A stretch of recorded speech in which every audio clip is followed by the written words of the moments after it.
Ovo su moja sećanja na prvu deceniju 21. veka i na moj i na naše živote u Beogradu u to vreme.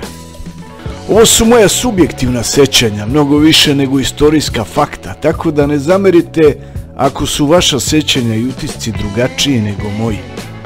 Onaj presudni moment koji se desio u tih 10 godina je po meni ubistvo tadašnjeg premijera Zorana Đinđića 2003. godine. I zato počinjem sa njim.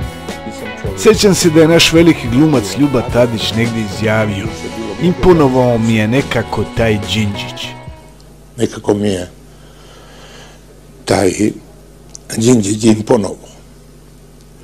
Prepoznao sam se u toj rečenici i mislim da nam je zaista imponovao taj Đinđić, i to na dosta sličan način na koji to danas radi Novak Đoković.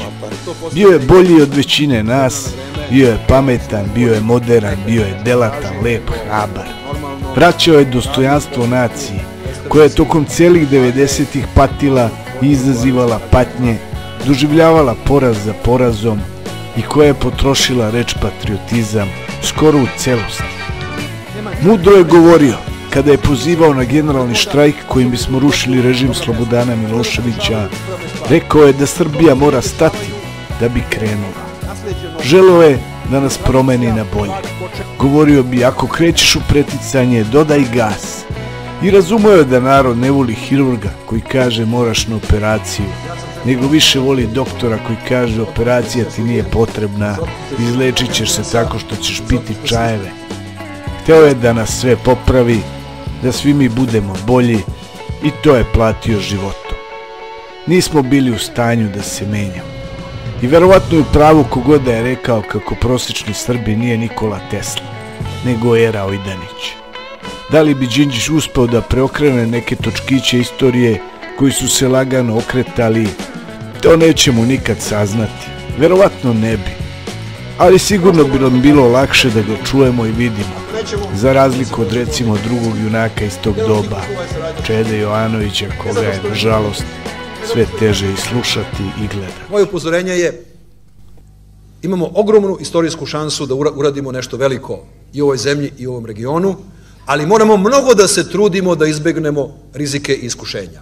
I to nikakva nije garantovana stvar da smo mi osvojili demokratiju, da idemo u ekonomske reforme, da idemo prema Evropi. To nije garantovana stvar. Kako god, zemlja se oslobodila slobe, a Zapad je bio oduševljen i sebi je pripisao u zaslugu tu promenu. Srećom, sve je prošlo bez krvi te 2000. godine. Tek kasnije je krv krenulo, i to premijerova. Igrom slučaja sam prošao kroz ulicu Admirala Geprata i video te ljude u plavim kombinezonima i igrom slučaja zagledao se u hladni ponor njihovih očiju. Kada je uveče na TV-u bila rekonstrukcija zločina, rekao sam svojima da sam video te ljude ispred zgrade iz koje je pucano i da sam prepoznao tog jednog lika sa slike. Ćale i Keva su skočili kao opareni i govorili mi da ništa ja nisam video i da ne pomišljam da idem u policiju ili nešto slično. Roditelji ko roditelji. Posle je bila ta akcija Sablja i cijela ta priča o zemunskom klanu, o liku koga su zvali Vlada Budala. Budala zato što je jedini koji je završio fakultet u toj ekipi. Sećam se da su hapsili Cecu, srpsku majku, i sećam se naslova iz novina za nekog Krimosa kome je nadimak bio Pacov, a koji je imao bazu u nekom selu pored Požarevca.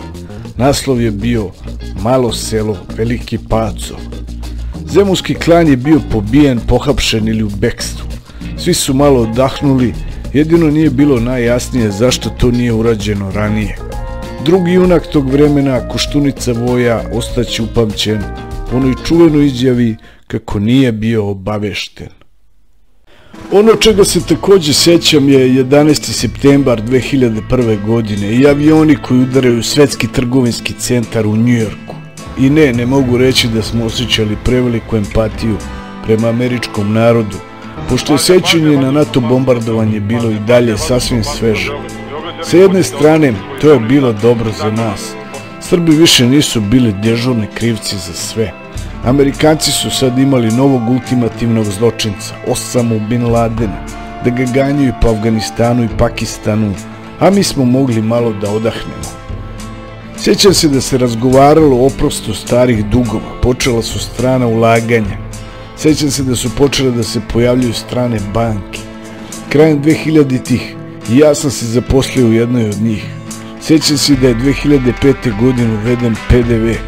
Uvodio ga još jedan junak tog vremena, Mlađan Dinkić. Čovjek koji je možda i najveće razočarenje od svih, ali vrlo pametan. Pojavljivali su se i drugi egzotični likovi kao što su Božidar Đelić ili Boža Derikuš, kako ga je zvao narod zbog izmena u poreskom sistemu.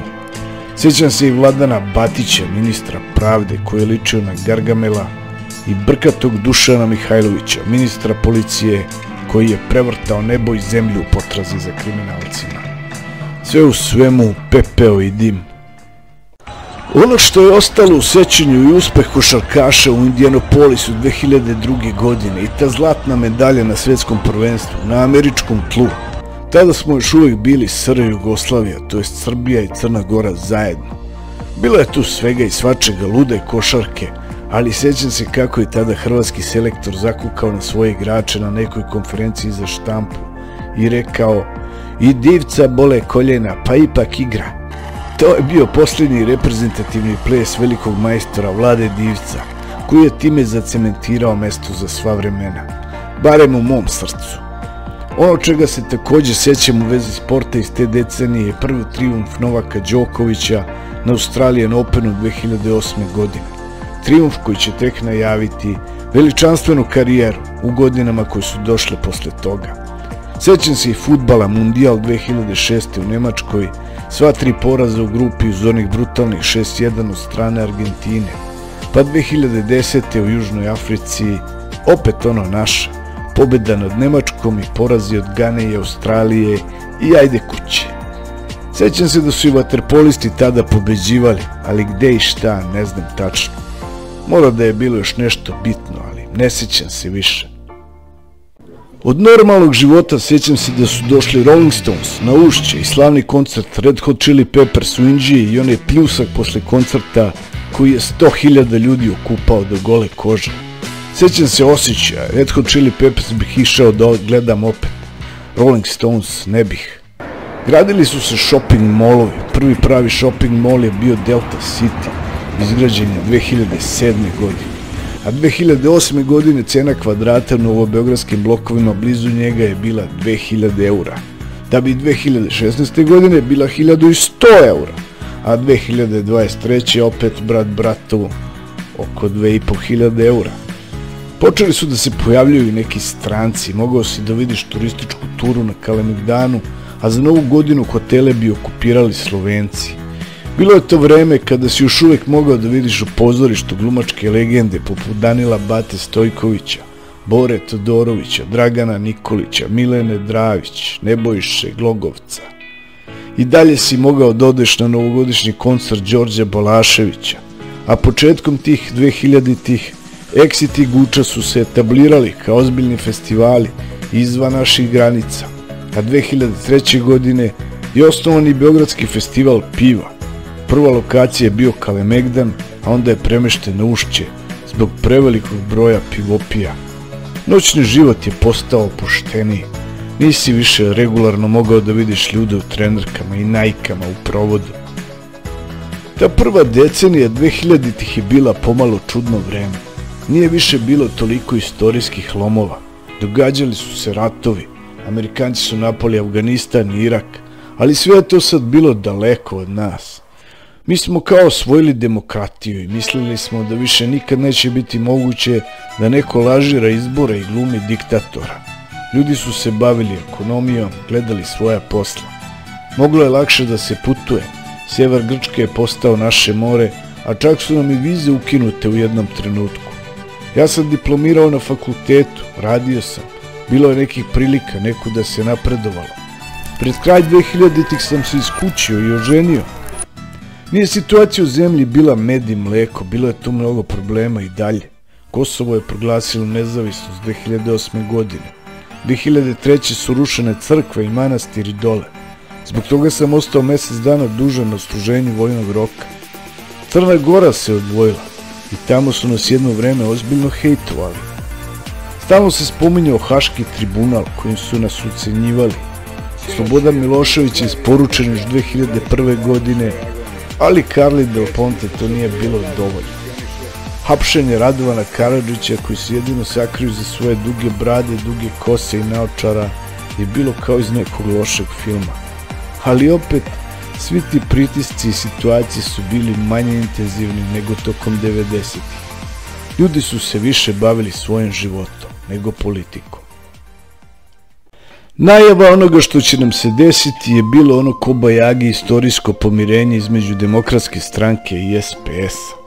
Boris Tadić je radio u okviru svojih kapaciteta. Ništa mu ne zameram, osim možda što je pomogao osnivanje SNS-a.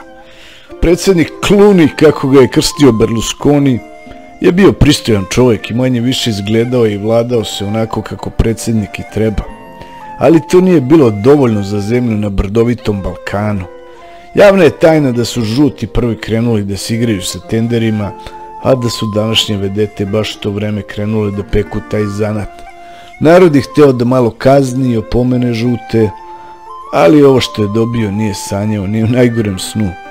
Mislim, tu pričam za ove što su sanjali u modernoj, demokratskoj i razvijenoj Srbiji. Velika većina i dalje niti šta sanja, niti ima pojma šta se dešava. Ko u onoj anegdoti o Nikoli Pašiću, kakvi ste vi Englezi, takav sam i ja Gladstone. Ista ona priča, kako prosječni Srbin nije Nikola Tesla, nego je Era Ojdanić. I onda kad se malo bolje zagledamo u sebe, vidimo ko smo, šta smo i kakvi smo. Tu nam leže odgovori na sva pitanja, kako i zašto nam se nešto dešava. Hvala na gledanju, nadam se da vam je ovaj video bio zanimljiv i od neke vrednosti za vas. Molim vas da ostavite vaše komentare kao i da like, share and subscribe.